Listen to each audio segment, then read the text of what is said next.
Hello, this is the syllabus for MB 6600, Developing and Leveraging Human Capital, the online section. This syllabus is housed in Blackboard, but I did want to do a quick review. You can see normal syllabus overview. There's my contact information. I give you both my office line and my cell phone number. I have very limited office hours this quarter, spring of 16.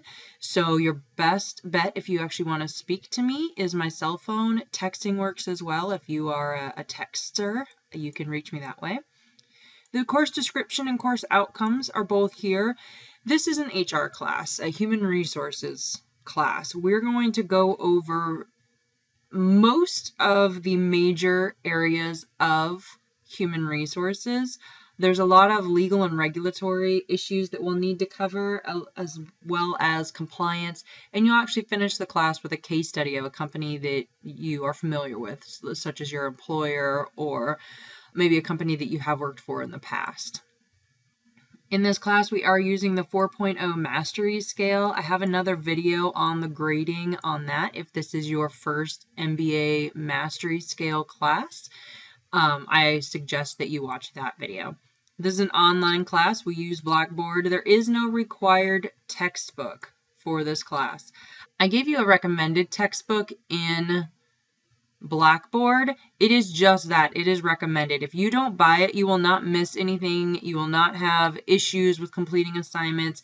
But if you have zero familiarity with human resources and you are concerned with your lack of background information, it might be helpful for you. The reason it's not required is it costs $300 for the 8th edition. I saw very minimal changes from the 7th to the 8th edition, and I believe you can get the 7th edition online through Amazon or some other source for cheaper, but again, not required. It will be a nice research reference tool for some assignments, but again, not required. So participation is, you are expected to participate in an online course. That really means discussions. And our discussion questions, I have initial posts due Wednesday night, which allows ample response time. I have decided this quarter to not require any number of responses to your classmates. So I know in past classes I've done the 1 post and 2 replies to classmates. I'm not going to do that this post. Your initial post can be as many words as you need it to be to answer the question, references as needed, and then no required conversation. That does not mean you do not need to do participation and talk to your classmates, but I want quality posts. I don't want, oh, my work does that too, great post. That's not adding value. That's not helpful. I want you to thought-provoking questions, insights. Had you thought about this? Did you consider that? My work does this. Which way do you think is better? That's what I'm looking for, and that's how I'm going to be grading participation. I will ask you at the end of the quarter who you think gave the best participation comments to you, and I will factor that in. So if you only post twice to classmates in the classroom, they better have been the most 2 insightful, interesting questions, or you are really not going to enjoy your participation grade. But what I didn't want to have is you don't have anything to say, you're just going to be adding noise, but you have to hit your word count or your post count. So, like I said, you only need to post when you have something to say, but you need to say probably a couple things a week. But again, I'm not going to give you a number to shoot for. And honestly, at the end of the quarter, you posted 9 times each week, but it was noise and I didn't like any of it. Your participation grade, again, won't be that strong. We're looking for quality, not quantity.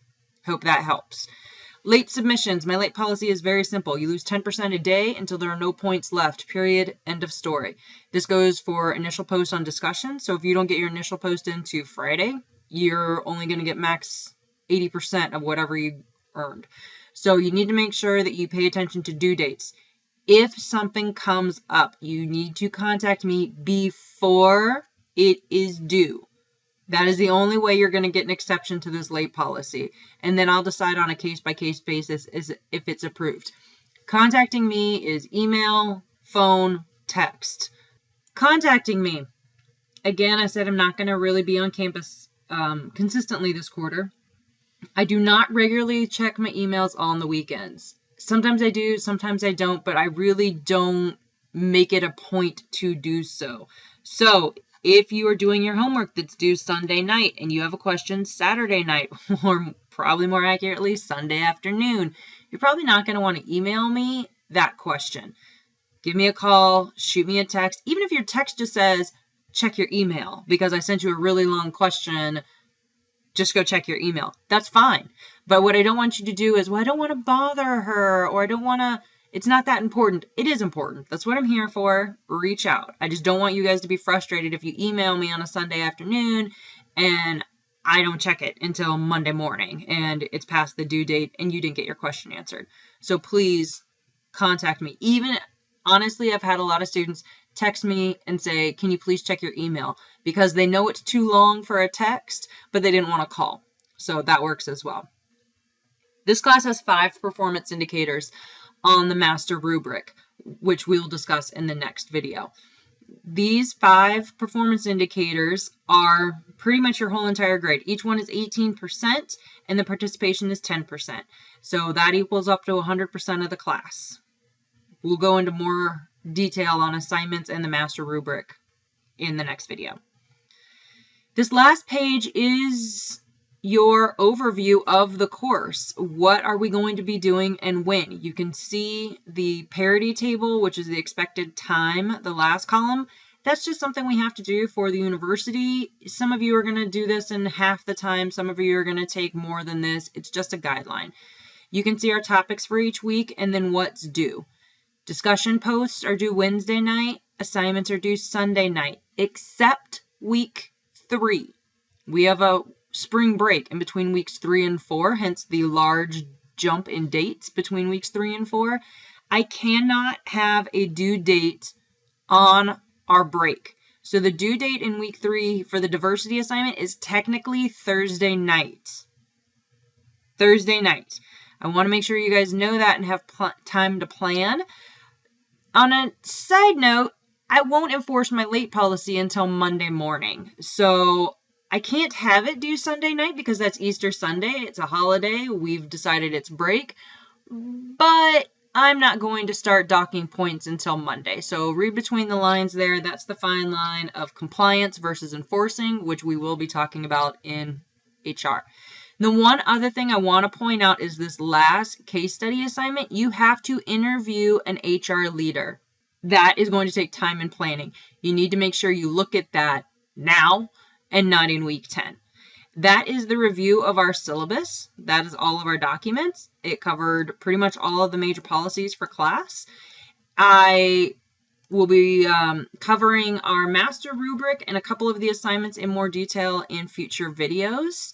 So I hope that made sense. If you have any questions, please contact me.